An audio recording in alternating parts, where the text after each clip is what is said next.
Renegades have officially decided to release their Call of Duty team consisting of Cinder, Diabolic, Ivy, and Lawless. First things first, I don't normally wear a hat due to my recent haircut, which actually happened today. I'm not a huge fan of how it looks. I don't like short hair on me, so you're gonna have to deal with this for a little bit of time. Just want to kind of put that out of there, kind of clear the air, break the ice, just kind of get you guys situated with the video today. But of course, we are going to be talking, kind of moving forward out of that, we are going to be talking about Renegades because they have officially released their team.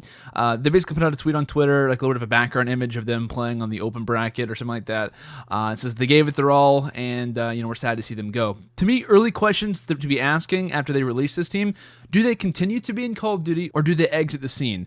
I'm personally not really sure. I'm curious to see what they kind of do moving forward. It'd be very nice to have a major esports organization like Renegades to stay in the scene, or Detroit Renegades. So whenever I saw this tweet actually be announced, which it did happen today on the 25th of February, when they did release this, I was not really surprised, to be honest. I've been kind of waiting for stuff like this to happen. And maybe they'll give it one more go. Maybe they'll wait till after Dallas if they can try to make it into the LAN League, which is extremely unlikely at this point. But maybe they'll try to keep the roster. We'll see what ends up happening, and of course, they end up releasing the team. So to me, it wasn't like a major surprise. I kind of expected this to happen, but it wasn't something that was in like my forethought. Like, it wasn't something that was like in the front of my mind, being like, well, Renegades gonna get rid of the roster. Another top 24 placement, another top 28 placement. What are they gonna do? It just really wasn't in the center of my mind, because I'm not gonna lie, I kind of forgot this roster existed just because of the issues that they were having. Before I kind of break over the history, maybe kind of give a little bit of a rundown as to why I think this team struggled.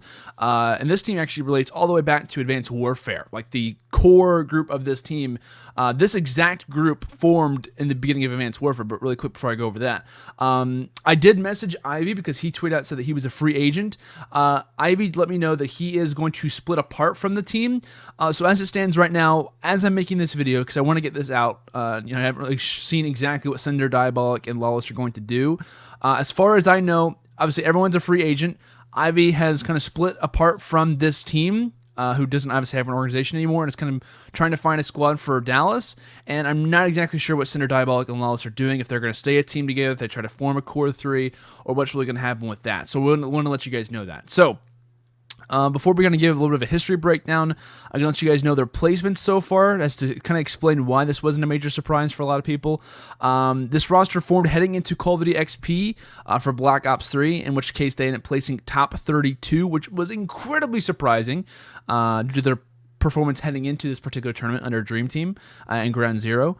So far in Infinite Warfare, they placed at PSX top 6. However, it was out of 8 teams. So you can't really, it's like, oh, we placed top 6. But there was only 8 squads there. It's like saying you won second, but there was only 3 teams there.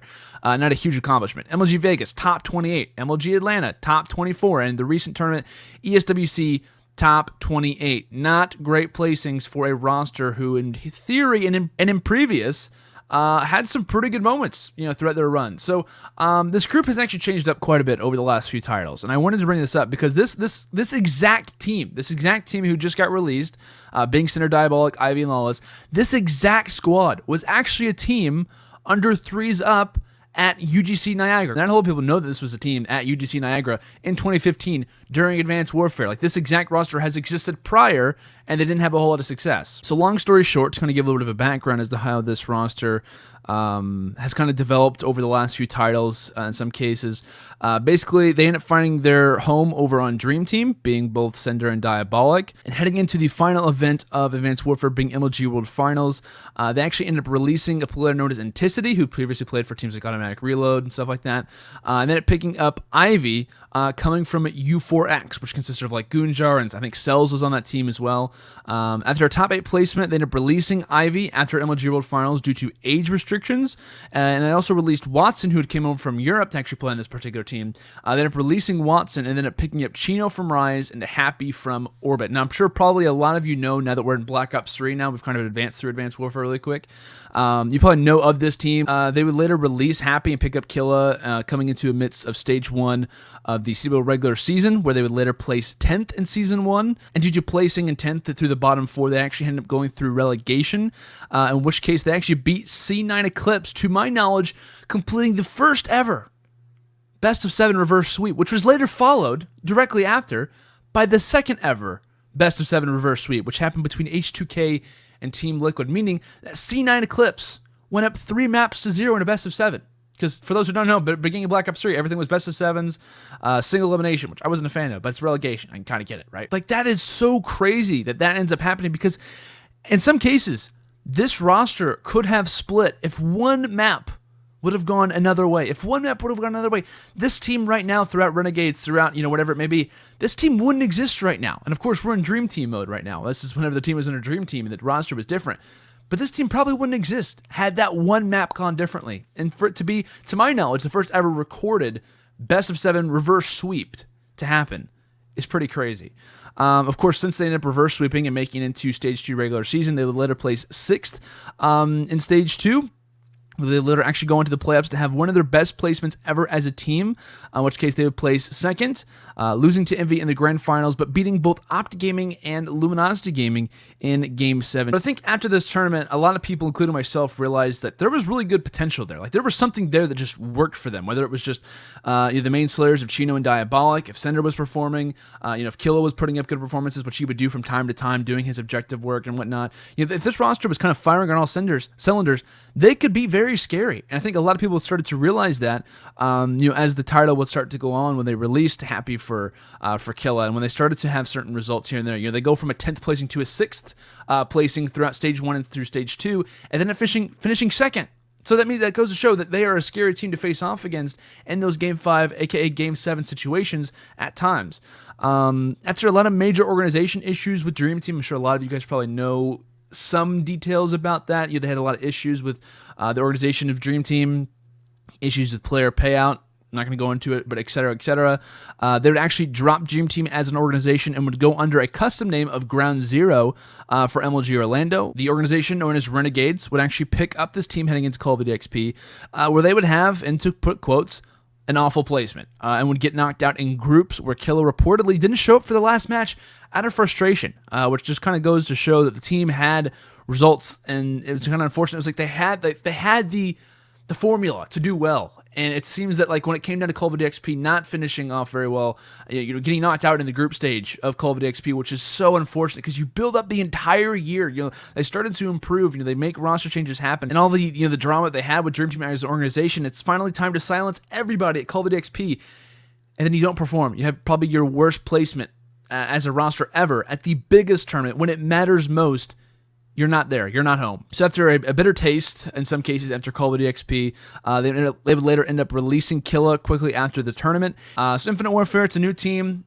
How do they perform now? They still have that core 3. They have Chino, Diabolic, and Cinder. Now with Ivy, obviously they released him toward the beginning of Black Ops 3 due to his age restrictions, but he would later come on to TSM and United later and kind of perform with them. PSX, a top 6 placement after MLG Vegas, a top 28 placement, which is not good whatsoever.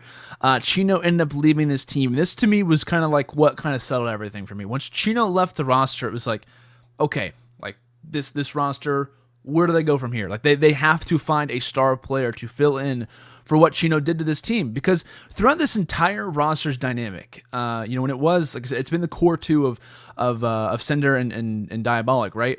They needed that extra element to kind of complete and kind of play favor to them. And once they found that player in Chino, who worked very well with them, the chemistry was incredibly high.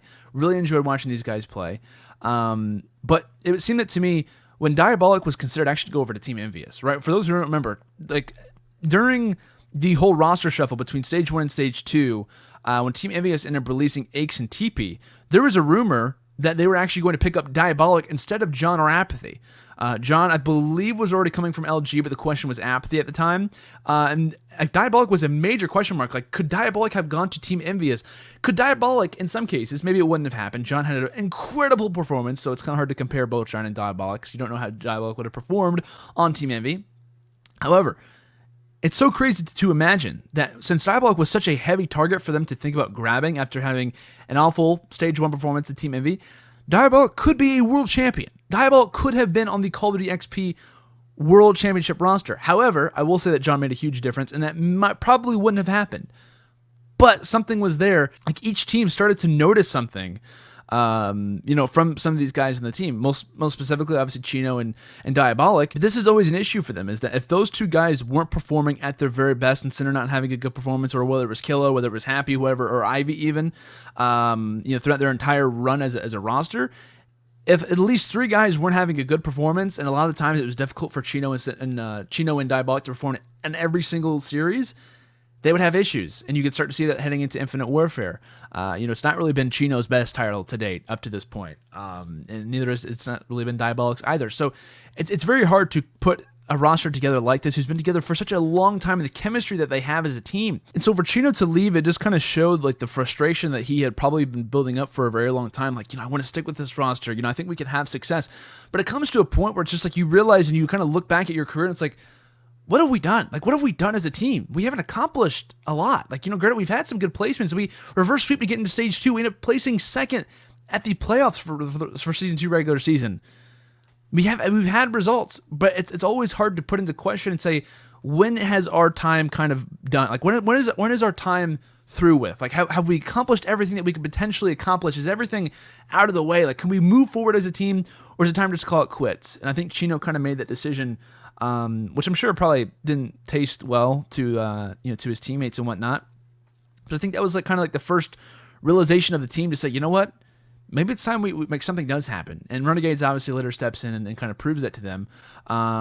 But obviously, like I said, Chino would leave. They ended up picking up Lawless, who's also, like I said, a previous teammate. So the roster from UGC Niagara, from Advanced Warfare, now comes over and has officially planted themselves under the Renegades organization in Infinite Warfare. They don't have a good performance at MLG Vegas. Like I said, like the last 2 tournaments that they placed, they have MLG Atlanta, they placed top 24, ESWC top 28, both of those with Lawless. MLG Atlanta, I actually talked to them for a little bit. I was actually getting some pictures taken at the event, and I was having a little bit of a chat with Sender and Ivy, kind of getting their opinions. I think they ended up getting put into a group. I was like, hey, you guys feel? We feel pretty good. We obviously want to perform well. I was like, awesome. I'm really glad to see that they've made it through, because I know a lot of the issues that they've had, and with Chino leaving the team and going over to what would later be Gamers 2, it was obviously a difficult transition for them.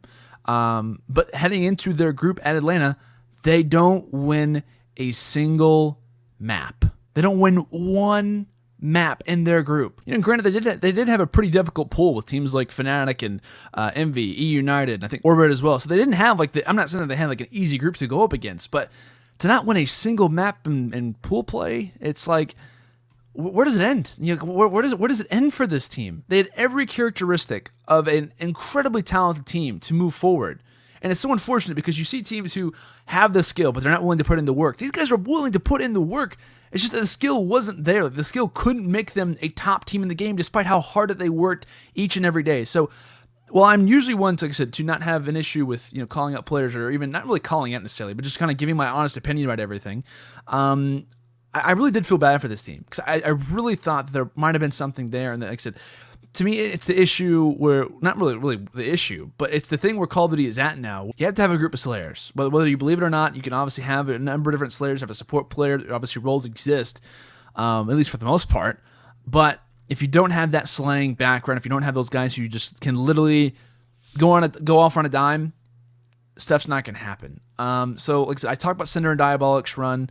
To me, this entire team overall, over the last few titles, has kind of been similar to an organization like Team Caliber. And for those who know, the Team Caliber effect in some cases, they're very easy to kind of group back and grab players who have previously been on their team. And I think Kozdev has even mentioned this a few times. He said, we're a family. We're a family organization in some cases. So we like to get people that are comfortable to our roster. We like to get guys who have previously played for us. We talk about getting Apathy and Sharp and Gunjar and Nestle. They always like to get those same group of guys in the same team together and have them perform, which I don't really have a problem with. Granted, I have issues with it at times because I feel like those aren't the right guys they need to pick up. But if the chemistry is there, granted, that's obviously a major element when it comes in at COD.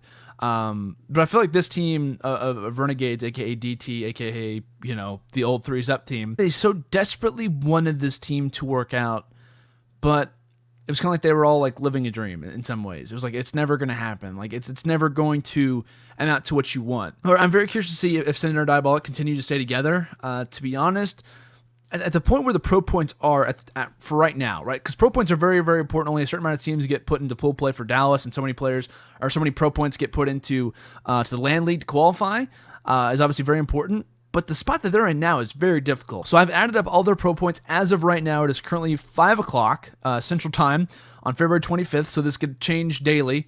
but not to like a major extent until an event comes up. They're currently at 19,785 pro points between the 3 players, which means that's around roughly 6,000, a little bit higher than 6,000 per player. And to just break into the top 18, they're going to need at least one player to have around 11K. So like I said, guys, feel free to obviously leave your comments down below as far as what your opinions are on the droppage of Renegades.